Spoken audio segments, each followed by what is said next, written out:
Right, how to get in elite shape for the summer. Now, as of recording this, we are on the 17th of March, which is probably around about 10 weeks, 10, 12 weeks till summertime, when you've got your holidays booked, when you're going to festivals, when looking the best you can look is probably going to be quite high on your priority list. Because you don't want to be that guy sweating with a t-shirt on because you're too afraid to take your top off. Not ideal, not what you want.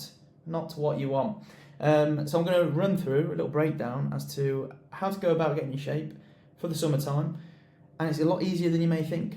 Okay, so I'm going to start off with what is the goal and why do you want to achieve this. Okay, so you're going to want to understand, because getting into a shape you've probably never been in, it's not going to be easy, because if it was, you would have done it already. So with your goal, is it a case of wanting to look a certain way? Is it a case of maybe in the friendship group you're the one that they always rip into with the way that you look? You might be nicknamed Tubby. You might have certain nicknames that you don't like. So is it to prove other people wrong? Is that the main reason to why, or one of the reasons why you want to look a certain way? Because there's always more to it than just, I want to be in good shape. Yeah, but why? Why is that the case? Because that's what you need to think about. When things get tough, you circle back on it and think, okay, right, I've got to do X, Y, and Z this week. I'm not really feeling up to it, but this is my why. I want to achieve what I've set out to achieve. So always understand what's the goal and think deeper as to why do you want to achieve it so much. Okay, like your life depended on it. So thinking as well. So another thing I like to think about is picture yourself in the position that you want to be in. So picture yourself on holiday with your mates, 8% body fat, feeling on top of the world, best shape you've ever been in. You're now no longer the worst shape out of all your mates. Picture yourself there, okay? Sort of manifestation, but think about how do you look, how you're going to feel, how it's going to positively impact your life, not only the way that you look, but also, self-confidence. You might be able to feel more at ease when, trying to talk to some birds, whatever it might be that you get up to on holidays. It might well be that later on this has a fantastic impact on relationships, with work, XYZ.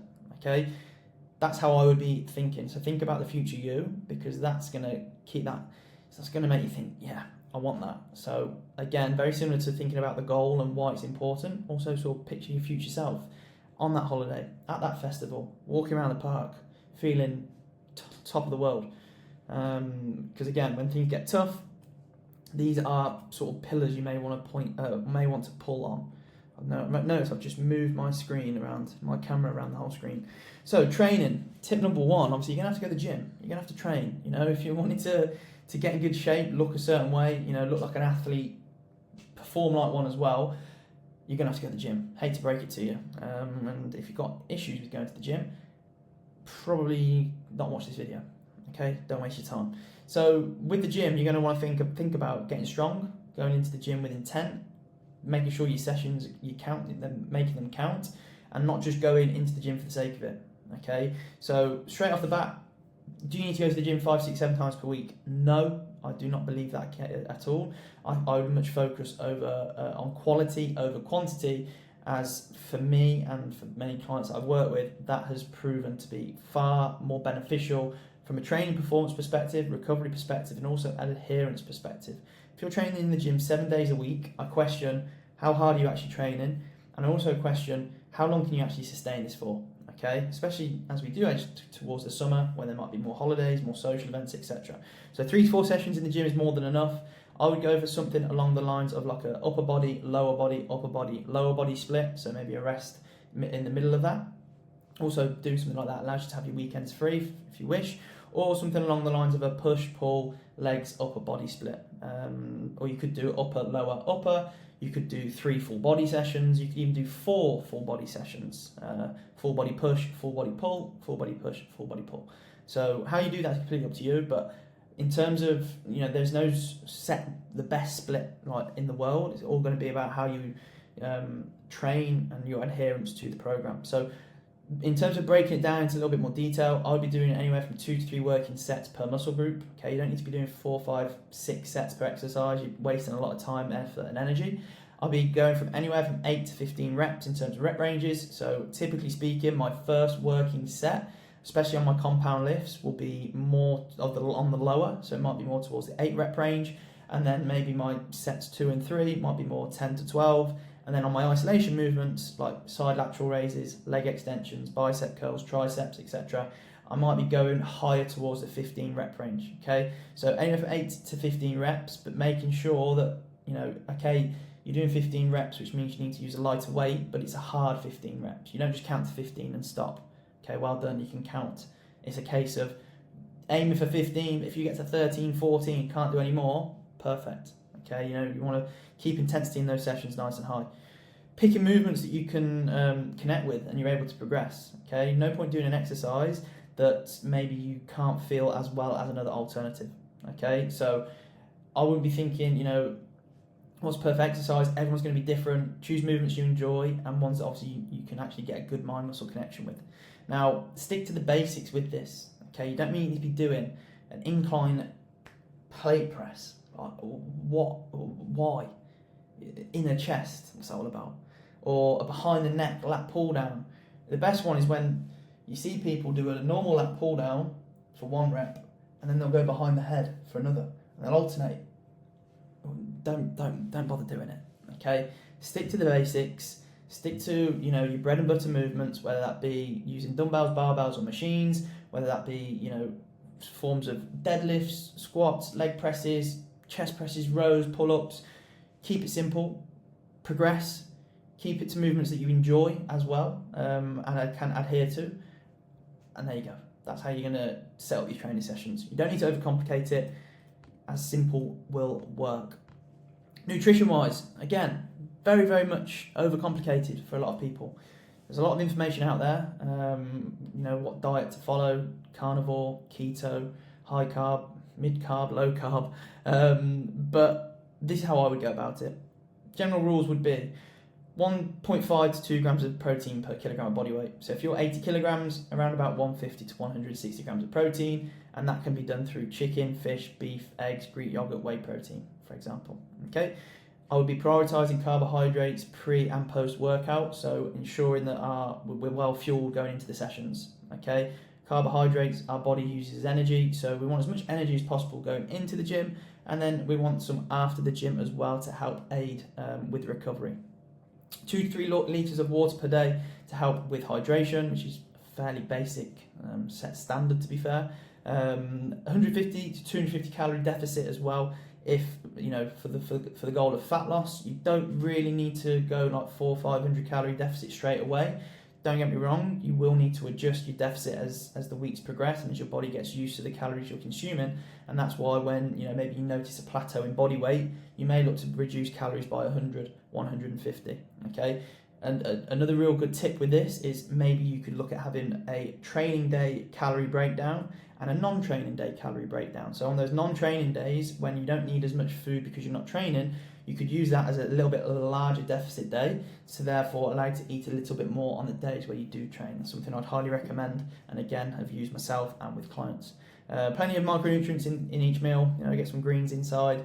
3 to 5 meals per day, split accordingly. Okay, so if you're busy, you might look to consume 3 big meals, or if you want to eat more frequently, smaller meals, 5 times per day. There's no right or wrong. In terms of carbohydrate sources, rice, potatoes, oats, sourdough, pasta, granola would be some of my go-tos. And then in terms of fat sources, obviously you've got like your cooking oils. I'd stay away from rapeseed oils. I'd go for olive oil, normally speaking. Dark chocolate, avocado, peanut butter, almond butter as well with fats. And obviously you've got fattier cuts of meats, like chicken thighs. You've got like salmon, fish, mince are not as low in terms of percentage of fat, but I would keep it fairly simple. And that is nutrition. So, like I say, when it comes to the nutrition, it's very overcomplicated. Keep it simple, keep it basic. It normally will work. Now, just as a little caveat, if you are someone that's maybe going out the weekend, you've got a few drinks and a meal planned on a Saturday night, let's say, then you can still obviously go out and enjoy yourself, but it's kind of just being a little bit more sensible. So what I would be doing to combat this is saving around about 100 to 150 calories 2 to 3 days before. So maybe Thursday, Friday, I look to reduce my calorie consumption by 150 calories, which gives me a little bit of 300 calorie buffer of such. And then on the day where you're going out for that evening meal, I would look to keep my first meal protein fat, push it back as late on as possible throughout the day, and then that way you're going to save yourself around about 1,000 calories. Add on top of the 2 days before as well, you've got a good amount of calories you can obviously look to consume with your meal out, with a few drinks. Keep it sensible though, okay? A whole different video I've done on how to combat the weekend. 200 calories in a pint, you have 5 pints, that's 1,000 calories, just to keep things easy with your maths. But nutrition wise, again, that is how I would go about things. Expenditure, another one, a real good tool with this. Cardio wise, everyone should be doing cardio, in terms of just basic general health. And when I say cardio, I don't mean just going on a walk or walk to the shops. I mean some form of actual cardio where your heart rate is going to around about 120 beats per minute. This could be done via like a run, it could be done via something a little bit less impact on the joints, so maybe like a row machine, a ski machine, an assault bike, however you wish to do so. You could do like an incline treadmill walk as well. It's a little bit boring, but I'd be doing some form of cardio like that, and then I'd also be doing some form of HIIT workout to just focus a little bit more on my anaerobic training, my anaerobic cardio zone of such, just to push things a little bit more. So I've got 2 cardio sessions per week, 1 lower intensity, 1 a little bit higher intensity to cover both those zones and cardiovascular foundations. Steps wise, 8,000 per day is a minimum, nice and easy. There's no excuse why you shouldn't be able to do that. Even if you work a lot, just be more cautious. If it means going on a walk in the morning, then do so. If it means parking a little bit further away from the supermarket to walk a little bit further, do so. Take the stairs instead of the lift, etc. You get the point. So yeah, expenditure wise, I'd be looking at maybe doing 2 cardio sessions a week, 8,000 steps per day, nice and simple. But one thing I would be doing is still prioritising my strength training over my cardio. So I wouldn't really be doing I wouldn't be doing cardio and then the gym. It would always be gym first, cardio after. But then maybe sometimes that cardio could be a separate session you do on a non-training day, for example. So strength training will be there to obviously help develop your physique. Cardio is there as an expenditure to help obviously increase your deficit, but also for overall health, which is sometimes overlooked.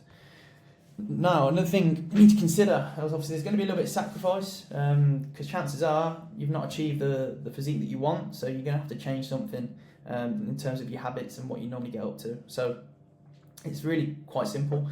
If it means not going out for 8 weeks, then that's what it is, Or when I say not going out, still going out, but being sensible, being disciplined.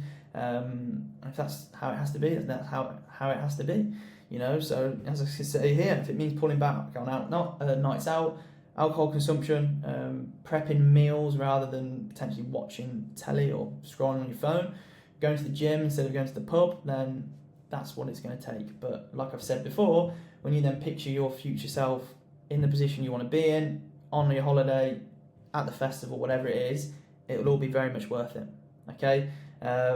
Because like I said before, a bit cliche, but if it was easy, then everyone would do it. So there are a few pointers and a little bit of a step-by-step guide on how you can go about obviously getting into fantastic shape over the next 8 to 10 weeks. So make sure you go all in. Make sure you train with intent. Make sure your nutrition is simple and sustainable. Use cardio as a tool to help increase expenditure, but also for the health benefits. Sacrifice will be needed, but be well worth it when you think about your future self, and just make sure that if you commit to it, you go all in. So that is how I would go about step by step getting in elite shape for the summer. If you want to know more, maybe you're unsure in terms of how to set up your training, your nutrition, I've got a 8-week coaching program which starts on the 7th of April. It's £99. I'll put the link in the bio or link in the description below. If you want to get involved, then head to that. But if you enjoyed the video, make sure to give it a like, subscribe, and I will see you on the next one.